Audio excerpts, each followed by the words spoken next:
I actually met Allister basically through another client of his named, I think, Jeffrey. Yeah, because I know his mom, and his mom recommended that I go see Allister. And so I initially started coming because I was having shoulder pains at the time. And I initially saw you, and I think I saw Shayna a little bit, but that's how I got acquainted with HealthFit. How long was it? How many years ago? Years now. I think it must be at least 5 years now. And I started around 20 years old, I want to say. I was 20 years old. It was my sophomore year of college. Yeah, that's right. You were still there, and you were going back and forth between school and coming to train. Yeah, I would Okay. come around. Yeah, that's yes, great. That's great. and that would be our time, basically. So how has it evolved for you, just for you? Well, because initially you said it was shoulder, and then it morphed into something else of what you wanted, what you felt like you needed. At first, it was a combination of my own shoulder pain and just my own goals in terms of fitness. Because in my freshman year of college, the year before we started working out, I had taken a weight training class at USC actually, and I learned a couple things in that class. I learned some basic stuff like 8 to 12 reps for a couple sets is kind of ideal for muscle growth and that kind of thing, just basic stuff. But I didn't learn that much in terms of form, or I didn't learn that much in terms of isolating specific muscle groups or the like. Right. And I feel like that's a huge reason why I really took to HealthFit, and especially Allister, Coach B, because immediately the first thing that I remember is working on my neutral form.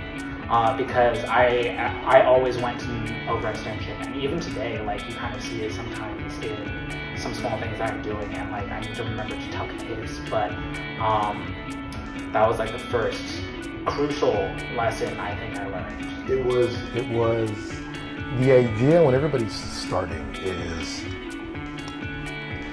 the industry baseline is that everybody is prepared to go. Yeah. So when we're looking at programming, the assumption is the person knows how to squat, they know how to bench, they know how to hinge, and that's the assumption. So if you strip it down and you say, okay, let me just see how you move, let me just see what your posture is, let me see if you can be stable. And if you strip it down to that basic level and you start there, and without the bias and the assumption that this is, you're going to start, doing a back squat. Yeah. And and for me, the back squat is the last thing that you teach somebody. Because I remember in the very beginning, I was under the assumption that we would hop right into stuff like back squats. But then we started with kettlebell front squats, and then we started doing the hex squat with the hex bar and stuff like that. And then I think it was a year and a half before we started doing back squats with the barbell. But do you understand why? Oh, absolutely. Once I started feeling like I was tucking my pelvis properly and I wasn't going into overextension, a lot of my lower body pain, lower back pain went away when I was doing deadlifts or squats, for example. And getting that initial form down was so crucial. And I think everyone knows that to a degree, but but again, that's the assumption. Yeah. Right. That's the assumption that we know and we don't. So there's and you allowed me to. I feel like sometimes an artist or a painter. Well, you want to do things, right? Yeah. But it depends on a person's patience and tolerance. So some people just want to get it. I just don't want to go. I always want to go myself. And you're looking at them and saying, okay, you can't do this because you're not able to do this yet. Yeah. When we're able to do this, then you're able to do this. So I want to give you what you want, but we need to be able to do this first before we can do this. And I think that there are a lot of great practitioners. I think more so now than ever before. You can see a lot of work on TikTok, Instagram. You see a lot of people who know what they're doing. You know, you do have your people that are trolling and like, oh, you know, you're not doing this way, not doing it, and it's fine. But there's a lot of good work being done out there. And every once in a while, you'll come in and you'll say, oh, check this out. I want to do this, I want to try this video. And what's one thing that I'll always, so you'll show it to me, and I never reject it, right? No, I look at it, and I say, okay, right. What's one of the concepts that I always say when we look at something that you're showing to me? What is it one? I mean, I think that it's hard to say like one thing, but I think we always, I definitely am usually not lacking in the strength component in a lot of things. So we usually break it down into the mobility and stability portions, I feel like, right? So what are you able to do within the function of what you're showing me? Yeah. Right? So I'm trying to give you, like, I'm like, okay, I want you to do this. Like, and does it fit within the programming of what we're doing? Right? And usually I can find something to fit. It doesn't necessarily have to be the whole thing. Yeah. But there might be a portion of it that we look at and go, oh, you know what? I've known you for years. Go, I didn't know you had trouble with this. Yeah. Like we were just practicing some dragon squats. Yeah, like just now. And we look at it and you're like, oh, I didn't know I had trouble with this, right? So which becomes interesting. So we collaborate. Yeah, it's a lot of dialogue, and I think that, like you said, we're always discovering new things that I need to work on, and new things for you to teach me and educate me on. And like, for example, not just the dragon squats we were doing earlier, right, but also just like foot grounding and the importance of that, and just these foundational elements of like, what am I missing? That's the key. And again, like I said, we've been together for like 5 years, easily. Yeah. And when you first came in, you said you wanted to get a little bigger. I said I want to gain muscle and lose fat at the same time, right? Just like everyone else. And when, and again, it's fine, right? Because that's full time. And then we went through that cycle, right? And then we had a little bit of a layoff, the layoff. And then you came back and you said, what did you say that you wanted to do when you kind of? I don't remember specifically what I said, but I think it was a little bit after I had started climbing, and I basically wanted to start training for climbing in a sense, and that has been phenomenal. Obviously, like what you were saying about like, oh, sometimes I come in with like some video on Instagram and I'm like, I want to be able to do this. Climbing has obviously been the same thing. Every time I come in, I'm like, what was the thing that like I failed on my last session? What was the particular move I was failing on, and what was the particular component of that move that I was failing on? And so that's like, for example, why we did dragon squats today, because there was a particular move that I needed to do to like really weight this foot from like a particular position that felt similar to like part of the dragon squat position. Yeah. And again, so it's easy. So what we're looking at is we're trying to find what components you need. What do you do well? Because sometimes we can always focus on what we don't do very well. But what you already do well, you're a very strong climber, right? So even when you start to, a person can look at you from the outside and say, okay, you're super strong. But what about when you get into positions where strength isn't really going to be an asset for you? You know?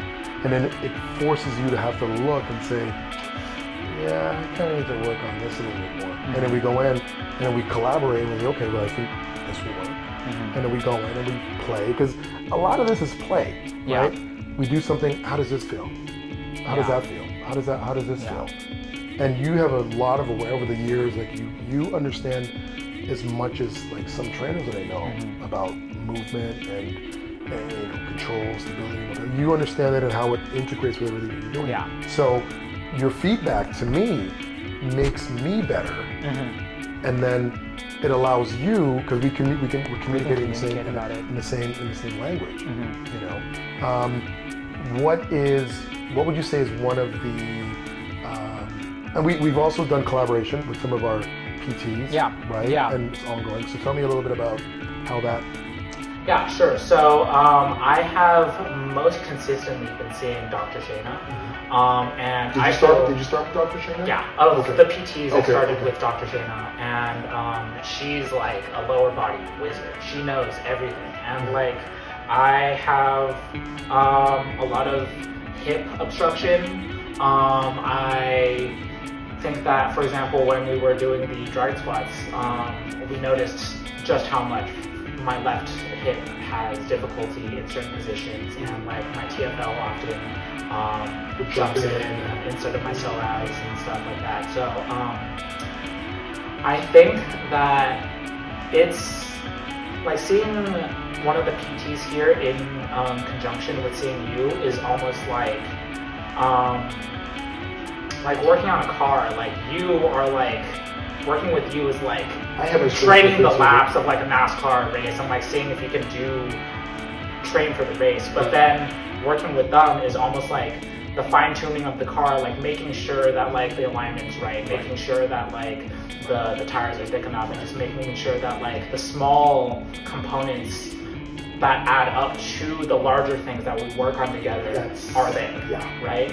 And it makes it so much easier when we have more pairs of eyes looking at you, and we're like, okay, because inevitably she'll see something, or one of the doctors will see something just in passing. They're like, hey, I noticed it, his big toe's not all the time. Like, oh, okay, I didn't quite see that. But it works, but what it does is it just, you have all of these entities, these bodies, basically working on the same goal of getting you to be the best it can be, right? Absolutely. It's definitely been a fun journey.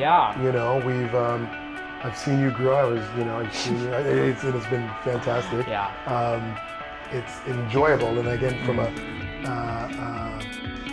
like I said, just your awareness. And sometimes you say you go to the gym and you look at other climbers, and you're like, yeah, I noticed that they're not foam rolling, and I can tell you'll always notice things because your awareness has grown, And I think for me, that's one of the things I'm most proud of when you come back and say, somebody looked like they needed a little bit of foam rolling of this, and they did it. They came back and you're like, hey, I think that's worked, right? So, I think that like the knowledge I've gained here from you and from the PTs has been crucial, honestly, in my own development for my own athletic ability and my own goals in terms of climbing, in terms of fitness and health, and in a sense even like mindfulness, and like you were mentioning, that awareness, that body awareness of myself, and even being able to like read other people to a degree. And because we see ourselves, right? We can see ourselves in other people. When they're doing something, you can look and be like, oh, I remember that. I remember when I kind of see that. So that awareness, and I think, and again, and I don't mean to cut you off, but I think the idea of picking a weight up and putting it back down and jumping on a machine and doing this, it's this disconnect that we have. It's a huge disconnect societally, I think, we have in terms of workout culture, because everyone wants to work out, and that's fantastic. It's great that everyone wants to work out. But going back to what we were talking about earlier, everyone is lacking these foundational things, and they're not aware of it.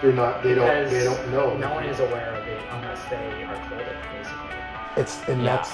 And that really becomes I think that becomes the gem, because like I said, there are a lot of great practitioners, and when we look at things, we look at certain videos, we're looking at certain way that people are setting things up, and one of the things I always say to you is, I'm like, if you don't know what you're doing, you can get hurt. Yeah, absolutely. Right? You can get hurt. So again, it's not a knock, because I understand that this is the industry, but one of the things that I really want people to understand and to focus on is, or my focus is, what's your experience? What do you want this experience to be? Right? Because a lot of times people think that working out per se is this very narrow box of like picking something up and putting it back down. And it's not. It isn't. We can make this box as big as we want it to be. Right? Depending on what you want. And I had a video that I did earlier, and I said,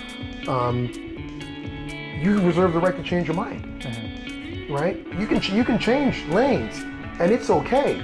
And I'm like, okay, because like I always make the joke, I'm just your Sherpa, right? I'm just your fitness Sherpa. I'm just here to kind of guide you from when, if it was that, if we stayed in that box when you first started, and then you changed, and then you're like, I want to do this, and I'm like, I don't know. I just know how to lift weights. I don't know what to tell you, you know. Being able to apply this kind of thing to climbing is so important, and I think that this is kind of a great point to like talk more about what you were saying about play, because like you're saying, traditional gym culture these days is basically pick something up, put it down, or like do very repetitive movements, and that's not inherently bad. We do that a lot during our training days anyways, but like that's the strength component. That's the strength component of it, and it's an understanding of why you're doing it. Yeah. And to be able to feel it, and the predominant, and the predominant, and it's been like this for a really long time, is that they think that this is, if you have somebody, I remember I was working with your mom because her back had hurt. Yeah. She hurt her back, and she was coming in, and do you remember what she had said to you when you told her that you wanted her to come and work with you? Do you remember? She was a little bit apprehensive. Yeah. She was definitely a little hesitant in general because she thought it was intimidating. I don't know exactly what she said. It was really, that was basically the gist of it. She's like, well, is he gonna? I've seen you come in really sore. You know, is he you gonna destroyed me. Is he you gonna? pushed me harder than anyone else. Is he gonna do to me what you know? What I did? And then she came back and she was like, oh. Yeah. It's a different experience. It's adjusted for everyone, and like the reason why you go so ham for me is because I ask for it. Like I'm trying to use the tools that you've taught me in basically a format of exercise that is almost exclusively play. Because climbing is basically trying to engage so many aspects of fitness that you don't see in a gym, and you need to see the core tie into, for example, the scapula pulling, or like you need to see the pelvis tucked properly while you're trying to get a foot or something, and all that's going on at the same time. It all happens at the same time, and you as the individual, you have to make the judgment call to like how to tie these things together, and it's hard to do that when all individuals and gyms are doing is like just a just bench press. And so that's why I love things that we were doing, for example, when we were doing the glute warm up here, and you had me holding a band, and we did that for the first like 5 seconds. You'll see that there's another video that we did. Check it out on Instagram. It's great. That's a good one. That's a good one. It's not for everybody because there's different layers, the leveling, but I get what you're saying. Yeah, the play of that is super important because I think play is a fine line too between what you were saying about like foundations, but then also not straying too far into what you don't understand. But this play is like incredibly vital because it incorporates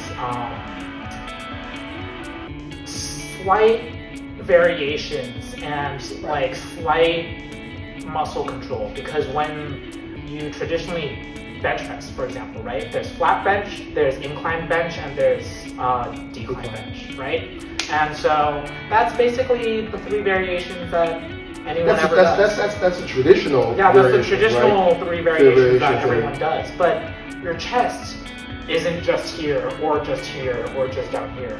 And especially in climbing, sometimes you need to move along this whole range. You need to move along the whole chain. Right. And that's why I love our play, because it engages the whole chain, it engages multiple ranges, and even though we're still targeting one muscle, for example, we are teaching me how to engage with it in a range of circumstances, and that becomes the key, and that's robust. That's being robust. It's like nobody moves. We're not robots. We don't walk down the street like this. We don't and then turn, and that's not how we move. That's not how we work. So the more, and I think in terms of my experience from when I started training to working now with climbers and other runners, swimmers, and I've had people who do equestrian, like the horseback riding. But the idea is now is how do I make you more robust?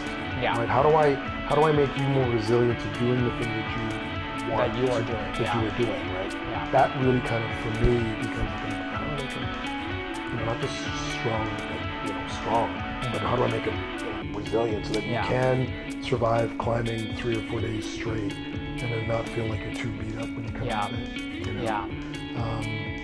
But thank you. I've enjoyed my time working with you. It's a pleasure. And we're going to catch up again and maybe in a little while and see where you are then. Okay. Sounds good. Thank you.